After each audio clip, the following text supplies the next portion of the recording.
ठीक, तो कल का लेक्चर आगे कंटिन्यू कर रहे हैं हम।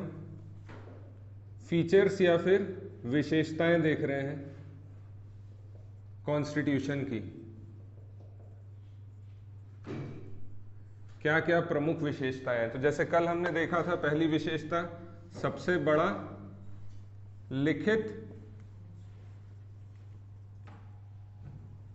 संविधान है।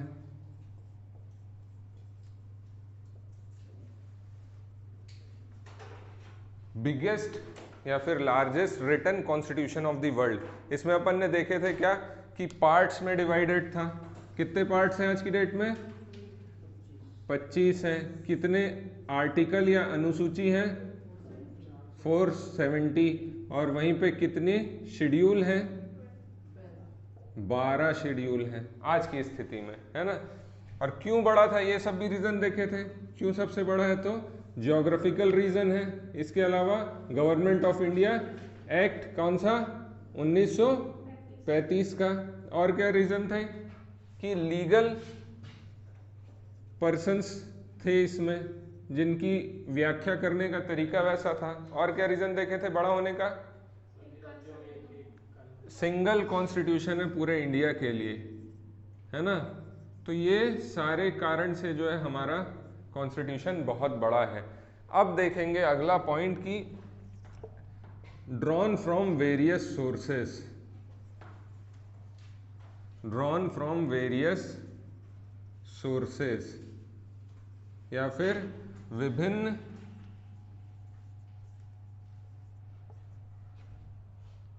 स्रोतों से विहित, है ना। कई सोर्सों से मिलकर जो है ये बनाया गया है।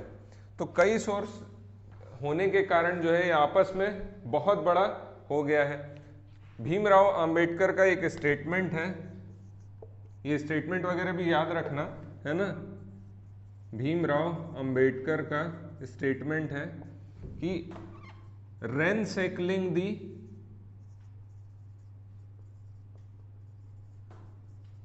कॉन्स्टिट्यूशंस ऑफ वर्ल्ड या various nations, various countries, world oblique various countries, Indian constitution is made,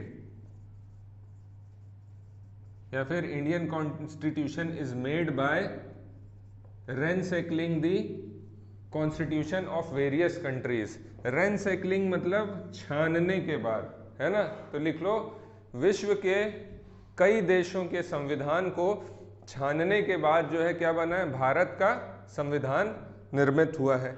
तो भारत के संविधान में जो है कई सारे अलग अलग पार्ट्स हैं। तो अभी अपन देख रहे थे क्या? पार्ट 2, ये दूसरा फीचर देख रहे थे जिसमें अलग अलग सोर्सेस से लिया गया है कॉन्स्टिट्यूशन को। तो इसी में अपन ने देखा क्या कि अलग अलग सोर्सेस कैसी हो सकती हैं। तो हमने देखा इसका स्ट्रक्चरल या फिर इसका ढांचागत सोर्स क्या है, किस तरीके का ढांचा दिखाई दे रहा है। तो ढांचा दिखाई दे रहा है गवर्नमेंट ऑफ इंडिया एक्ट की तरह। इसमें हमने पढ़ा था क्या, जैसे कॉन्स्टिट्यूशन में पार्ट्स हैं, आर्टिकल हैं, शेड्यूल हैं। ऐसी व्यवस्था जो है हमको कहाँ दिखाई दे रही थी? गवर्नमेंट ऑफ इंडिया एक्ट 1935 में। इसके बाद हम देख रहे हैं इसका फिलोसॉफिकल भाग हमारे संविधान का, जो कि दार्शनिक भाग बोलेंगे तो फंडामेंटल राइट्स, मौलिक अधिकार, फंडामेंटल ड्यूटीज, मौलिक कर्तव्य, DPSP, directive, principle of state policy या राज्य के नीति निदेशक तत्व। ये सारे हमने कहाँ से लिए? ये सारा इसका दार्शनिक भाग हो गया। फिर आते हम क्या? पॉलिटिकल भाग में या राजनीतिक भाग में। राजनीतिक भाग में क्या क्या आ रहा है? रूल ऑफ लॉ या फिर विधि का शासन। विधि का शासन, ये कहां से आ रहा है? विधि का शासन कहां से लिए जी बताओ? ब्रिटेन से लिए हैं, ठीक। इसके बाद हम देख रहे हैं क्या? पार्लियामेंट्री सिस्टम, ये भी कहां से लिए हैं? ये भी लिए हैं, मतलब संसदीय व्यवस्था कहाँ से ले रहे हैं? ब्रिटेन से। इसके अलावा एक चीज और ब्रिटेन से ही लिए, कैबिनेट सिस्टम या फिर मंत्री मंडल वाली व्यवस्था, ये भी ब्रिटेन से लिए। तो ये सारा पोर्शन क्या बता रहा है इसका, पॉलिटिकल भाग। इसके अलावा और इसमें कुछ अदर प्रोविजंस आपको मालूम है कहाँ से ले रहे हैं हम लोग, जैसे इमरजेंसी भी तो इसी में से लिए हैं। हालांकि इमरजेंसी में फंडामेंटल राइट सस्पेंड हो जाते हैं, है ना, तो ये कहाँ से ले रहे थे हम, जर्मन से, है ना, फ्रेंच से ले रहे हैं। ऐसे अलग अलग सोर्सेस और हैं किसके, हमारे कॉन्स्टिट्यूशन के। तो ये ध्यान रखेंगे कि इस कारण से जो है इसकी साइज बहुत बड़ी है और दूसरा अलग अलग सोर्सेस से लिया गया है। तो ये एक फीचर हो गया, मिटा देंगे इसको। तीसरा फीचर, कल मैं जब आप लोग को बता रहा था किसके बीच में डिफरेंस, यूनिटरी एकात्मक या फिर फेडरल पॉलिटी राज व्यवस्था के बीच में, तो मैंने उसमें एक बताया था रिजिडिटी ऑफ द कॉन्स्टिट्यूशन और फ्लेक्सिबिलिटी। रिजिडिटी किसका कंसेप्ट था, फेडरल का था। कॉन्स्टिट्यूशन रिजिड है, कठोर है ना, और इधर क्या बताया था, फ्लेक्सिबल है। किसमें बताया था, यूनिटरी में। तो वास्तव में अगर देखोगे तो हमारा कॉन्स्टिट्यूशन क्या है, दोनों फीचर है ना उसमें, तो एक प्रॉपर क्या है, ब्लेंड है, बैलेंस है ना। तो लिख लो भाई, बैलेंस बिटवीन क्या, रिजिडिटी एंड फ्लेक्सिबिलिटी, है ना। इसका मतलब क्या हुआ, कठोरता तथा आपका लचीलेपन के मध्य सामंजस्य है, के मध्य सामंजस्य है।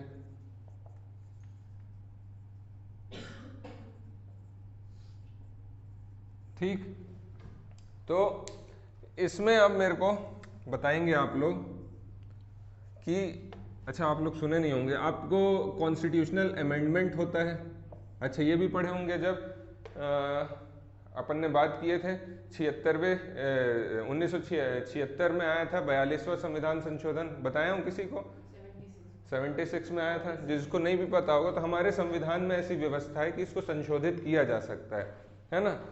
तो ये संशोधन करने का जो अधिकार है वो किस आर्टिकल से आता है, 368। एकदम याद रखना, अभी इंपॉर्टेंट आर्टिकल बोलते जाऊंगा, यही याद कर लेना। संविधान संशोधन या कॉन्स्टिट्यूशनल अमेंडमेंट का आर्टिकल कौन सा है, 368। 368 में जो है प्रोविजन दिए हैं दो टाइप के। क्या दो प्रोविजन है, एक अगर आपको जो है पार्लियामेंट को संशोधित करना है, और कहीं पर ऐसे आर्टिकल होंगे जहां पर पार्लियामेंट प्लस स्टेट लेजिस्लेचर दोनों को जो है पारित करना पड़ेगा। जैसे मुद्दे होंगे, जैसे सब्जेक्ट होंगे, जैसे अभी कुछ दिन पहले सुना होगा आपने जीएसटी आया था, जीएसटी भी संविधान संशोधन करके लाया गया था। तो जीएसटी में क्या है, टैक्स है, इसमें किसके टैक्स को मिलाया गया, इनडायरेक्ट टैक्स मिलाया गया, किसका, कौन सा, सर्विस टैक्स जो लगता था, स्टेट्स का प्लस किसका, सेंट्रल का, ये दोनों को मिलाकर क्या बना दिया इनने, goods and service tax, indirect वाला जो लगता था। तो इसमें दोनों के मत आ रहे हैं। तो ऐसे वाले कानून पारित करने होंगे तो उसके लिए किसकी रजामंदी जरूरी है, केंद्र की भी और राज्य की भी। तो 368 हमारे संविधान में जो है कुछ प्रावधान ऐसे हैं कि 368 के तहत आपको कॉन्स्टिट्यूशनल अमेंडमेंट एक्ट करके पारित करना पड़ेगा, और कुछ प्रावधान को आप जो है ऑर्डिनरी लॉ या फिर सामान्य कानून की तरह भी पारित कर सकते हैं। तो इसमें लिखेंगे कि रिजिडिटी, और इसमें पहला पॉइंट ऐसा लिख लेना कि 368 के तहत जो है आपको कॉन्स्टिट्यूशनल अमेंडमेंट एक्ट के द्वारा जो है कॉन्स्टिट्यूशन को अमेंड करना पड़ता है, या फिर आर्टिकल 368 के अनुसार संविधान को अगर संशोधित करना है तो दो तरीकों से किया जाता है, अन्यथा ऑर्डिनरी लॉ बनाकर जो है इसे संशोधित किया जा सकता है। दो तरीके दिए गए हैं। अब इसमें अगर हम देखेंगे पार्लियामेंट कैसे कर सकता है, तो ये चीज ध्यान से सुनेंगे। क्या बोलता है ये स्टेटमेंट, लिख भी लीजिएगा, है ना, 360 मतलब पार्लियामेंट के जो तरीके हैं उसमें पहला लिख लीजिएगा कि some provisions can be amended by a special majority of 2/3 of the member of each houses present and voting, ठीक, and a majority of each house, मतलब ये 50% प्लस अबव। ये समझ में आएगा अभी क्या चीज़ है, मैं एक साथ समझाऊंगा। हिंदी में लिखना कि दोनों सदनों में उपस्थित और मतदान में भाग लेने वाले दो तिहाई सदस्यों के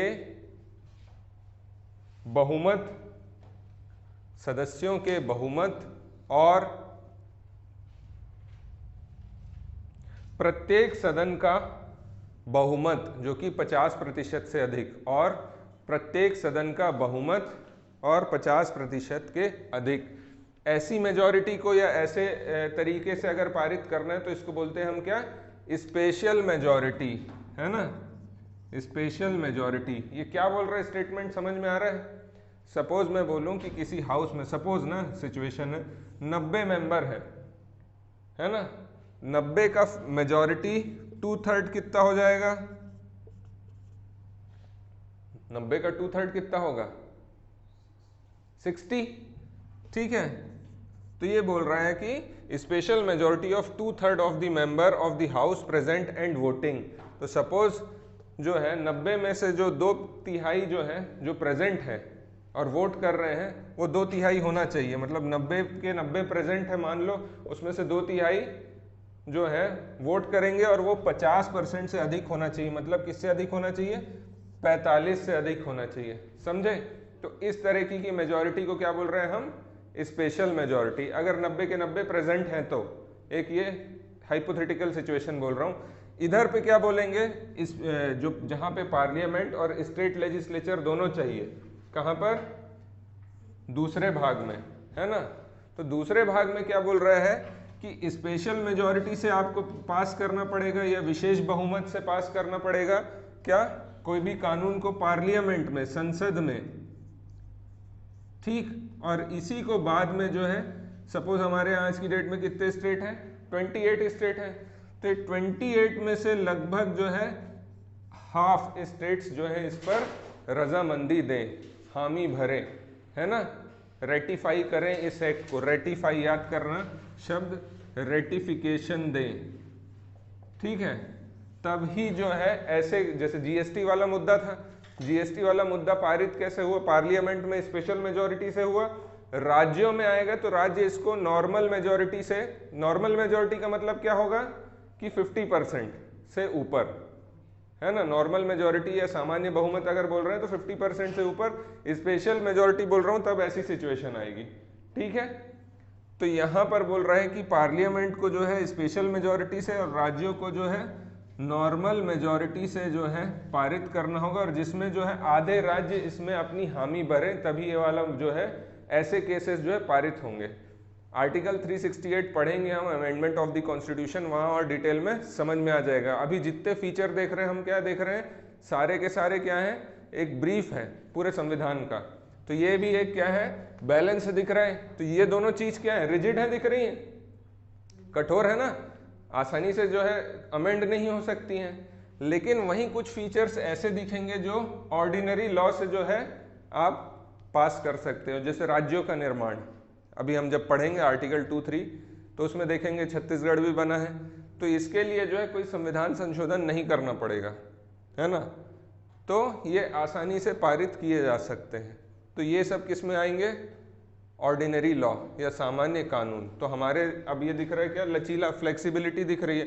तो कुछ पोर्शन जो है आसानी से संशोधित किए जा सकते हैं, कानून बनाए जा सकते हैं, वहीं कुछ जगहों पर क्या दिखेगा हमको, कठोरता दिखेगी। मिटा दूं?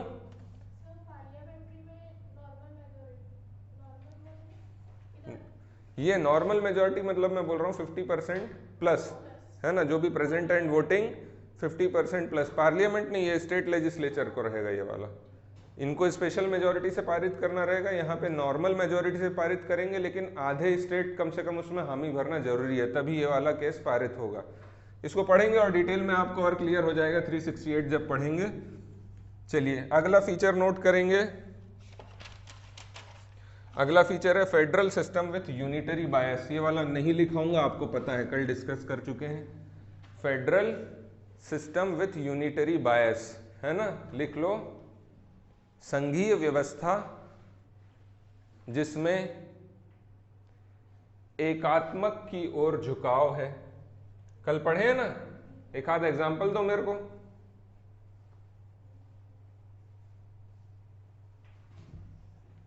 क्या?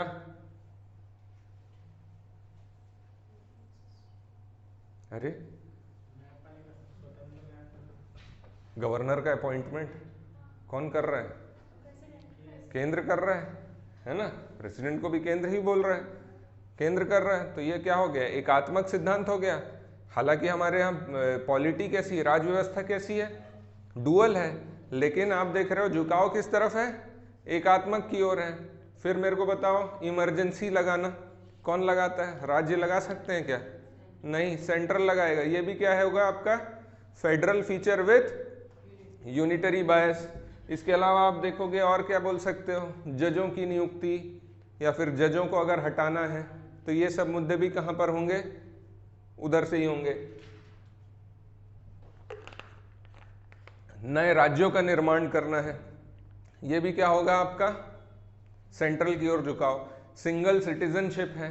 कल जो फीचर नहीं लिखाया हूं मैं फेडरल और यूनिटरी में, तो यूनिटरी वाले फीचर सारे आपको दिखा रहे हैं क्या कि एकात्मक की ओर झुकाव है। सिंगल सिटीजनशिप, एक ही नागरिकता है। किसकी नागरिकता है? भारत की है। एक ही संविधान है, किसका है? भारत का है। तो ये सारे फीचर्स क्या हो रहे हैं आपके, यूनिटरी। इससे दिख रहा है कि हमारे संविधान का झुकाव किस तरफ है, यूनिटरी या एकात्मक की ओर। ठीक है, इसी में कुछ कुछ लोगों ने स्टेटमेंट दिए हैं, वो लिख लो, है ना। इसी में ये हेडिंग दे दो ये वाले फीचर का, फेडरल पॉलिटी विथ यूनिटरी बायस, या फिर एकात्मक की ओर झुकाव वाली संघीय व्यवस्था। एकात्मक की ओर झुकाव वाली संघीय व्यवस्था।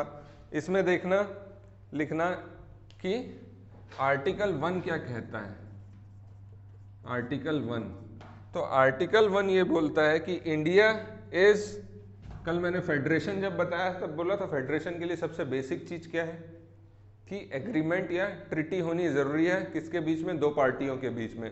तो India is not the result of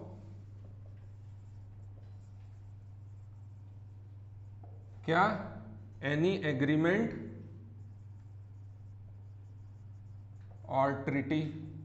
मतलब भारत का निर्माण जो है किसी संधि या समझौते से नहीं हुआ है। हाँ, क्लियर है। यूएसए का जो है एक्चुअल फेडरेशन है ना, वहां पे जो है राज्यों के बीच में संधि हुई है केंद्र के साथ। ठीक है, दूसरा हमारे यहाँ कोई भी राज्य को या कोई भी स्टेट को पावर नहीं है कि वो केंद्र से अलग हो सके, है ना। No state has the power to secede from the union, है ना। संघ से अलग होने का अधिकार किसी भी राज्य के पास नहीं है। तो ये आर्टिकल कौन सा बता रहा है हमारा, 1 यही बात करता है स्पेशल। ठीक, इसके अलावा कुछ लोगों ने जो है स्टेटमेंट दिए हैं, नाम लिखते जाना, और उनके कई बार पूछ लेता है कि ये स्टेटमेंट किसका है, या अगर पॉलिटिकल साइंस के कोई बच्चे होंगे तो उन लोग ये सब को कोट कर देंगे थिंकर वगैरह के, तो नंबर ठीक मिलते हैं, है ना। मेंस में भी अगर कहीं पूछ रहा है तो केसी, तो ये सब कोट कर देना, केसी वियरे, है ना, केसी वियरे करके हैं व्यक्ति। ये क्या बोल रहे हैं कि भारत का संविधान कैसा है, तो लिख लो federal in form but unitary in spirit. Federal in form but unitary in spirit. ठीक है, हिंदी में लिख लेंगे एकात्मक की भावना में संघ। एकात्मक की भावना में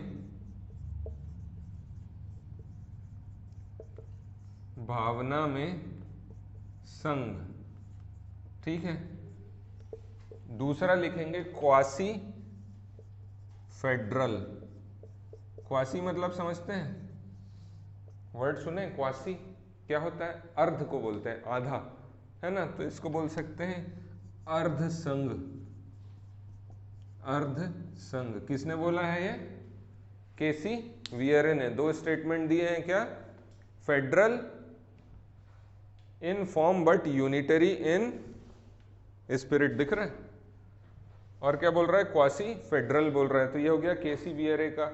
मॉरिस जोन्स ने क्या बोला है, अगला एक और व्यक्ति का नाम लिखना, मॉरिस जोन्स। ये बोल रहे हैं bargaining federalism. Bargaining federalism. Bargaining का मतलब क्या होता है यार, मोल भाव करना, है ना, तो मोल भाव करता हुआ फेडरलिज्म है। ठीक है, बार्गेनिंग ही लिख देना इसमें, बार्गेनिंग फेडरलिज्म। ग्रेनविल ऑस्टिन, ये वाला नाम याद रखेंगे, ग्रेनविल ऑस्टिन। ठीक, ये क्या बोल रहे हैं, भारत का संविधान कैसा है, कोऑपरेटिव फेडरलिज्म। ये स्टेटमेंट याद रखना, कोऑपरेटिव फेडरलिज्म। क्यों बोल रहा हूं, इसको बोलते हैं सहकारी संघवाद।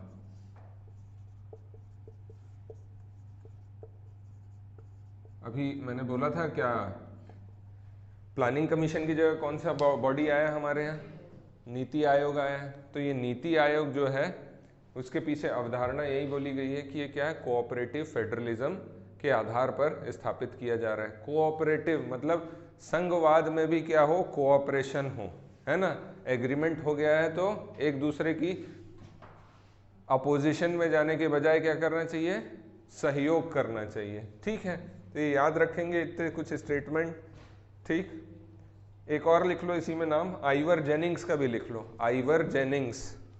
Ivoire Jennings, Ivor Jennings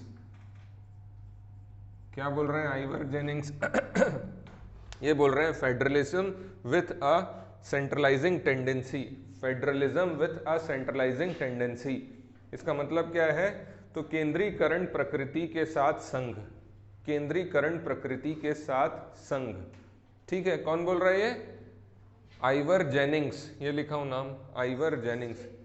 statement है इनका, federalism with a centralising tendency. Federalism with a centralising tendency हो गया ये। चलिए तो अब अगला फीचर देखते हैं। अगला फीचर क्या है, parliamentary form of government. Parliamentary form of government.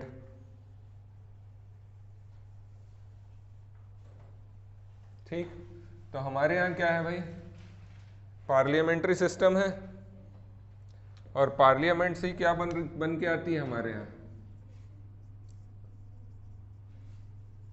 Parliamentary form of government. ठीक, आपको पता है कि हमारा पार्लियामेंट कहाँ से लिया हमने, मतलब उसकी कंसेप्ट कहाँ से लिए, कहाँ से लिए पार्लियामेंट का, ब्रिटेन से लिए, ब्रिटेन से। ठीक, अब ये जो हमारा पार्लियामेंट है, ठीक, इसी से बन के आता है हमारा क्या, एग्जीक्यूटिव, हमारी कार्यपालिका यहीं से बनती है ना, या फिर आपकी जो काउंसिल ऑफ मिनिस्टर्स वगैरह रहते हैं यहीं से बनते हैं। ठीक, और ये अपना काम करती कौन सा, लेजिस्लेचर का। ठीक, लॉ मेकिंग का काम कर रहे हैं। तो इन दोनों के बीच में हमको क्या दिख रहा है, क्या है, सामंजस्य है ना, एक बैलेंस है, एक क्लोज बॉन्डिंग है। ठीक, तो ये एक स्पेशल फॉर्म ऑफ गवर्नमेंट है हमारे यहाँ का, जिसको पार्लियामेंट बोलते हैं। ये कहाँ से लिया है? ब्रिटेन से लिया है। यहीं से चुनकर कौन आते हैं, लिख लेना ये सब, यहीं से चुनकर कौन आ रहे हैं? एग्जीक्यूटिव आ रहे हैं, और लेजिस्लेचर अपना कार्य साथ में कानून बनाने का भी कर रहे हैं। तो इन दोनों के बीच में क्या है? एक बॉन्डिंग है बस। तो ब्रिटेन के कॉन्स्टिट्यूशन से, ये ब्रिटेन के पार्लियामेंट से हमारा पार्लियामेंट कैसे अलग है? सेपरेट है। ब्रिटेन में नहीं है सेपरेशन, वो यूएस है। हाँ हाँ, वो भी एक बोल सकते हो। रिटन कॉन्स्टिट्यूशन नहीं है ना, वो सेपरेशन ऑफ पावर यूएसए है ना, रिटन कॉन्स्टिट्यूशन है। एक चीज ध्यान रखना, मैं जब भी बोलूं पार्लियामेंट या फिर मैं बोलूं स्टेट लेजिस्लेचर, ठीक, इसमें इसके क्या क्या ऑर्गन हो सकते हैं? क्या क्या होंगे इसके ऑर्गन, अंग क्या क्या होंगे? जुडिशरी कहाँ से आ जाएगी पार्लियामेंट में? लोकसभा, राज्यसभा, मतलब एक लोअर हाउस, अपर हाउस, और एक कौन होगा? प्रेसिडेंट। ठीक है, इधर पे क्या बोलूँगा? गवर्नर और विधानसभा। और कितने स्टेट्स में, कल होमवर्क है मेरे को बताना, कितने स्टेट्स में, लिख ही दिया मैं, कितने स्टेट्स में है ना विधान परिषद है? कितने स्टेट्स में विधान परिषद? ये नहीं है वैसे, गलत है वो, कल देख के, नहीं गलत है, देख लेना, ठीक है। तो ये सब मिलके क्या हो रहे हैं आपके? पार्लियामेंट या स्टेट लेजिस्लेचर? नहीं, ये दोनों के मिलने से क्या होगा? कानून पारित होगा, मतलब विधेयक पारित होगा। इसके हस्ताक्षर के बिना कानून नहीं बन सकता, दोनों के हस्ताक्षर जरूरी है, गवर्नर या प्रेसिडेंट के। तो हमेशा ध्यान रखना ये अंग होंगे। जैसे हमारे यहाँ छत्तीसगढ़ में बोलेंगे तो विधान परिषद नहीं है, तो विधानसभा और गवर्नर मिलके क्या बना रहे हैं? हमारी पूरी लेजिस्लेटिव असेंबली या स्टेट लेजिस्लेचर बना रहे हैं। वैसे यहाँ पे पार्लियामेंट में ये तीनों हैं। Council of minister is executive. वो पार्लियामेंट में, पार्लियामेंट क्या काम करता है? कानून बनाने का। एग्जीक्यूटिव का काम थोड़ी करता है, समझ गई? इसमें मंत्री तौर पे कहाँ बैठेंगे? मंत्री के तौर पर वो जाएंगे, बयान देंगे भले कि हमारे विभाग में ये हुआ, लेकिन कानून पारित कैसे कर रहे हैं? वो एक सांसद या एक विधायक के तौर पर कर रहे हैं। तो इनका काम क्या है? कानून बनाने का है। तो यहाँ पे काउंसिल ऑफ मिनिस्टर्स नहीं आएंगे। काउंसिल ऑफ मिनिस्टर्स कहाँ है? इम्प्लीमेंटेशन जब करना है कानून का, समझ गई? ठीक है, तो इनका जो पार्लियामेंट है, किनका? ब्रिटेन का, वो बोलते हैं कि हमारा पार्लियामेंट जो है सोवरेन है ना, संप्रभु है। क्या बोल रहे हैं? इनका संसद जो है उसको इन लोग क्या बोल रहे हैं? संप्रभु है। लेकिन हमारे यहाँ क्या ऐसा है? इंडिया में ऐसा है? संसद संप्रभु है क्या? नहीं है। हमारे यहाँ क्या हाईएस्ट चीज है? क्या संप्रभु है? तो कॉन्स्टिट्यूशन है। हम सब चीज में मेन किसको मानते हैं? कॉन्स्टिट्यूशन को मानते हैं। हमारे यहाँ पार्लियामेंट संप्रभु नहीं है। क्लियर है? तो ये चीज ध्यान रखना। एक तो रिटन कॉन्स्टिट्यूशन है ब्रिटेन का, सॉरी अनरिटन है, मैं अनरिटन कॉन्स्टिट्यूशन है, और ये क्या है? पार्लियामेंट सोवरेन है, और हमारे यहाँ क्या मेन है? तो कॉन्स्टिट्यूशन है। ठीक है, सबसे ऊपर। इसके अलावा आप देखोगे कि हमारे यहाँ जो व्यवस्था है वो क्या है? रिपब्लिक है। यहाँ क्या है? मोनार्क है ना, समझ रहे हो? यहाँ पे है हमारा हेड ऑफ स्टेट कौन है? प्रेसिडेंट। ये क्या है? इलेक्टेड, चयनित है। हमारा राष्ट्राध्यक्ष जो है चयनित है, इसलिए हम क्या है? रिपब्लिक है। रिपब्लिक का मतलब आपका हेड ऑफ स्टेट या राष्ट्राध्यक्ष क्या होना चाहिए? चुना हुआ होना चाहिए। लेकिन यहाँ क्या है? राष्ट्राध्यक्ष राजतंत्र है, हेरिडिटी में मिला है इसे, तो ये क्या है? मोनार्की है। ठीक है, तो इन तीन आधार पर हमारा संविधान जो है यह अलग है। किससे? यहाँ के संविधान से। ठीक है, और क्या क्या फीचर हो सकते हैं इसी में? पार्लियामेंट्री फॉर्म ऑफ गवर्नमेंट के कुछ और लिख लेते हैं, है ना, मिटा दो ना ये। पार्लियामेंट्री फॉर्म ऑफ गवर्नमेंट के और क्या क्या फीचर्स हो सकते हैं? अन्य फीचर्स ऐसा करके लिख लो, अन्य फीचर्स या अन्य विशेषताएं। तो हमारे यहाँ जो है पहला पॉइंट लिखना, एक होता है नॉमिनल और एक होता है रियल एग्जीक्यूटिव, या फिर बोलूँगा वास्तविक या फिर नाम मात्र, है ना? हाँ, उल्टा लिख दिया हूँ, है ना? तो नॉमिनल को बोल रहे हैं क्या? नाम मात्र, और रियल को बोल रहे हैं वास्तविक। तो प्रेसिडेंट नाम मात्र होगा कि प्राइम मिनिस्टर नाम मात्र होगा? प्रेसिडेंट क्या है याद रखना, है ना? तो एरो करके वहीं लिख लेना। नॉमिनल कौन है? प्रेसिडेंट या फिर गवर्नर को बोलेंगे। और एक्चुअल पावर कौन यूटिलाइज कर रहा है? प्राइम मिनिस्टर या चीफ मिनिस्टर। ठीक है, तो ये एक फीचर हुआ हमारे पार्लियामेंट्री सिस्टम का। इसके अलावा हमको मालूम है किसका? मेजॉरिटी पार्टी का क्या होता है? रूल होता है ना? तो बहुमत वाले दल का जो है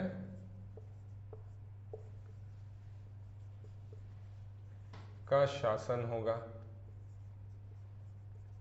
बहुमत वाले दल का शासन होगा। ठीक है, इसके अलावा और क्या फीचर हो सकता है? तो देखोगे collective responsibility of the executive, collective responsibility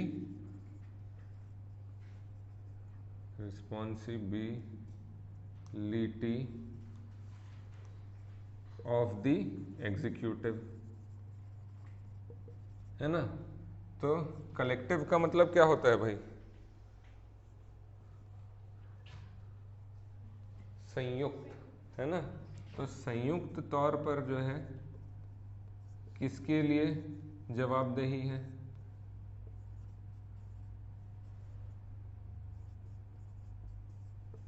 ये पार्लियामेंट बताया, है ना?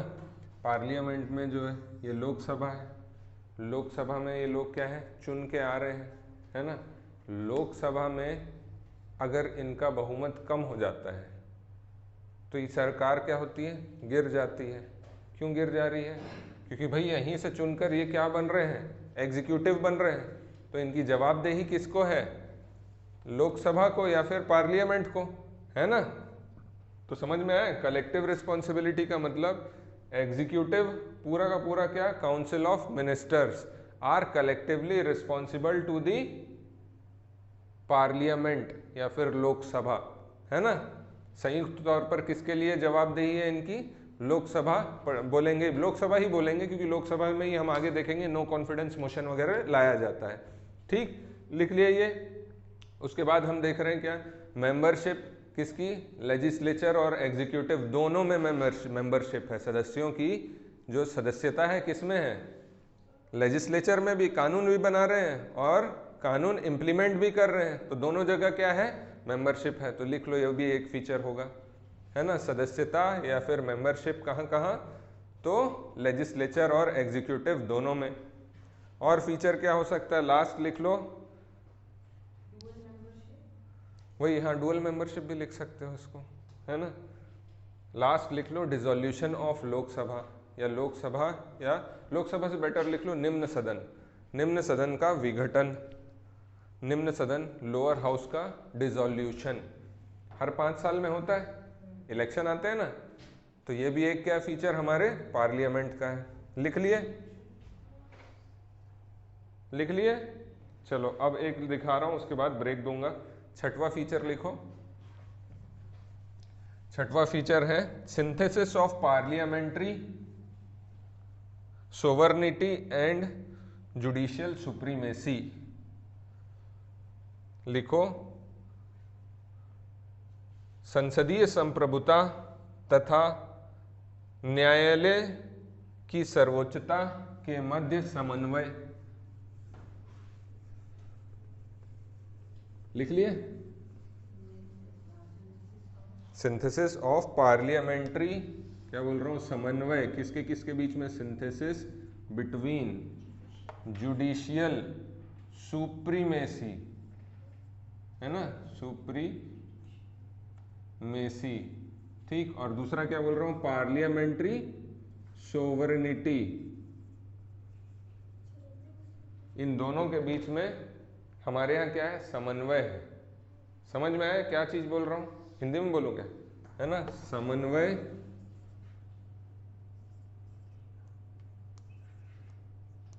अरे यार किसके किसके बीच में है, तो न्यायालय की सर्वोच्चता और संसद की क्या, संप्रभुता। इन दोनों के बीच में क्या है, समन्वय है। तो अब भी यह चीज मैंने बताया, ये कंसेप्ट कहाँ का है, संसद का संप्रभु होना ब्रिटेन का, अब भी पढ़े ना पिछला पॉइंट, तो ये कहाँ का है, ब्रिटेन का है। फिर कल मैंने एक चीज बताई होगी आपको, जुडिशियल रिव्यू बताया था ना, जुडिशियल रिव्यू की, ये कहाँ का है, यूएसए का कंसेप्ट है। आगे हम लोग जब पढ़ेंगे मैं बताऊंगा जुडिशियल रिव्यू का क्या मतलब होता है। अभी भी जैसे समझना हो तो न्यायालय को हमारे यहाँ एक क्या बोलना चाहिए, इनबिल्ट एक अधिकार है कि कोई भी कानून अगर उसे लगता है कि ये असंवैधानिक है या अवैध है तो वो खुद से जो है उसमें संज्ञान ले सकता है और उसको रिव्यू कर सकता है ना। तो ये चीज़ जो है यूएस का कंसेप्ट है और यूएस में कोर्ट को बहुत ज़्यादा लिबर्टी है इस तरीके से जाने में, है ना। और हमारे यहाँ जो है जुडिशियल को भी पावर रिव्यू करने की, लेकिन कंपैरेटिव टू यूएसए थोड़ा हमारा जो है नैरो है, उतना ज़्यादा ब्रॉड नहीं है। वहीं पर अगर पार्लियामेंट्री सोवरेनिटी या संप्रभुता की बात करें तो सबसे ज़्यादा कहाँ है, ब्रिटेन में है। लेकिन हमारे यहाँ भी देखेंगे तो कुछ हद तक है। कैसे है कि हम लोग मेजॉरिटी पार्ट जो है संविधान का क्या कर सकते हैं, संशोधित कर सकते हैं संसद के थ्रू। तो समझ में आया, तो इसमें लिख लेना, ऐसा हेडिंग लिखे वहाँ पे कि जुडिशियल रिव्यू या फिर न्यायिक पुनर्विलोकन के द्वारा, जुडिशियल रिव्यू या न्यायिक पुनर्विलोकन के द्वारा न्यायालय